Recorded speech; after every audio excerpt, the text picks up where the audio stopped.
Qui aurait pu penser, alors qu'il y a un peu plus d'un an, le président philippin Rodrigo Duterte commençait à lâcher ses tirades anti-américaines, qu'il se tiendrait à présent aux côtés du président des États-Unis, tout sourire.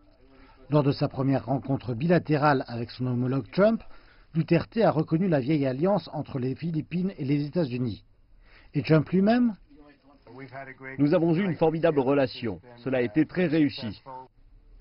Et même si les porte-paroles des deux dirigeants avaient des versions contradictoires quant à savoir si le sujet des droits de l'homme aux Philippines a été abordé, dans la réunion réussie, la chimie semble s'être établie. Rodrigo, je voudrais vous recommander pour votre réussite en tant que président de l'ASEAN. Cependant, dans les rues de Manille, on pouvait voir cela. Des milliers de manifestants anti-américains tentant de se rapprocher autant que possible du lieu où se déroule le sommet de l'ASEAN afin de faire passer leur message.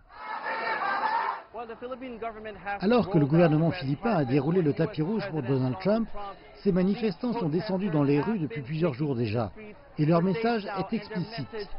Trump n'est pas le bienvenu ici aux Philippines.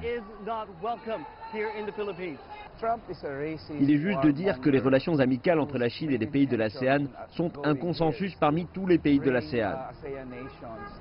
Mais les réunions de lundi, exemptes de tensions, n'étaient pas limitées à celles auxquelles a participé Trump.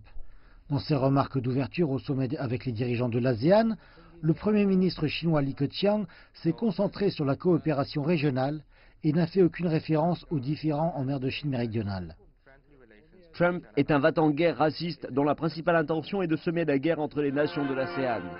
Une conséquence sans doute du réalignement de Duterte sur le partenariat économique au détriment des différends en mer de Chine méridionale, alors que le président philippin se prépare à conclure cette année de présidence de l'ASEAN.